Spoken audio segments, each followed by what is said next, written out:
अच्छा, ये जो किला जयगढ़ है, ये उन्हीं मानसिंह का है जो जोधाबाई मतलब अकबर के साथ शादी हुई थी? यही बड़ी समस्या है। हर आदमी हमारे इतिहास में कहीं भी लिखा हुआ नहीं है, लेकिन ये एक serial Jodha Akbar serial picture बना के हमारे हिंदू संस्कृति को, हिंदुओं का, सनातनी लोगों का, इन वीर योद्धाओं को सर झुकाने के लिए इनको एक पॉइंट मिल गया, झूठा पॉइंट बना लिया। कोई इतिहास में कहीं लिखा हुआ नहीं है।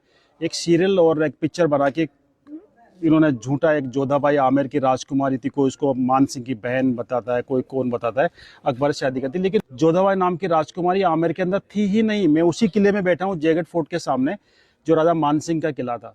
और राजा मान सिंह 400 साल बाद अपने हिंदुस्तान की हर बहन बेटियों को, जो अफगानियों ने उठा के ले गए थे यहाँ पे, और 400 साल तक उनको लूटा था, उनकी असमत लूटी थी, उसका बदला लेने के लिए 400 साल बाद अफगानिस्तान जाके वहाँ पे भयंकर गदर मचा सकता है और वहां पे इतना खौफ पैदा कर सकता है कि आज भी वहां पे बच्चा भी रोता है, कहते हैं चुप हो जा, नहीं मान सिंह आ जाएगा। कहावत है, मात सुनावे बाल का मान सिंह रणगात, भूलो नहीं काबुल आज भी वो खांडो वो हाथ। माता आज भी अपने बच्चों को मान सिंह रणगाथा के बारे में सुनाता है कि काबुल आज भी वो मान सिंह का हाथ खाना नहीं भूला है। वो मान सिंह क्या अपनी बहन किसी अकबर को या मुस्लिम को दे सकता है? अफगानिस्तान लूटने के बाद उस आदमी ने अपनी लाइफ के अंदर 7,000 मंदिर बना दिए थे मुगलों के टाइम में, जब मंदिर का नाम लेना भी गुनाह था। आज भारत सरकारों को 80 साल बाद भी एक मंदिर बनाने में 80 साल लगे, आज़ादी के बाद एक मंदिर, राम मंदिर बनाने में। उस आदमी ने मुगलों के टाइम में, अकबर के टाइम में, जब मंदिर का नाम लेना भी गुनाह था, उस आदमी ने 7,000 मंदिर बना दिए थे। वो शख्स अपनी बहन किसी मुगल को दे सकता है? गले उतरती है आपके? ये झूठी कहानी बनाई गई है। जोधा नाम की कोई राजकुमारी थी ही नहीं। मैं आज क्लियर कर दूं आपको, जोधा आमेर के अंदर एक दासी पुत्री थी। मान सिंह के फादर का नाम था भगवान दास और भगवान दास के फादर का नाम था भारमल। राजा भारमल की शादी जोधपुर हुई थी, जोधपुर की राजकुमारी से।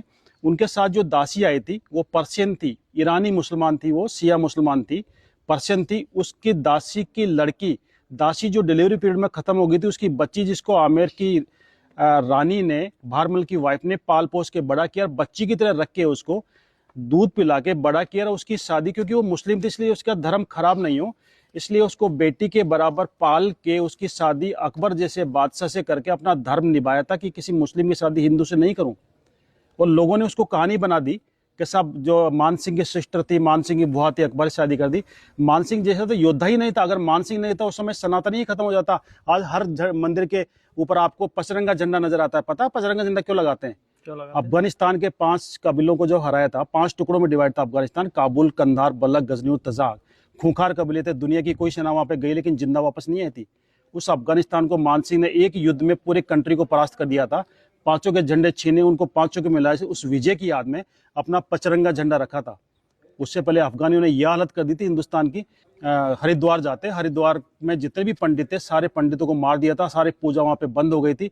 मान सिंह ने वहां पे जाके दोबारा से हिंदुस्तान के सारे पंडितों को बुलाया, सोरोजी से बुलाया, आसपास के गांवों से बुलाया, और वापस वहां पे हर की पौड़ी बनाई और दोबारा से वहां पे धार्मिक प्रक्रिया स्टार्ट हुई थी।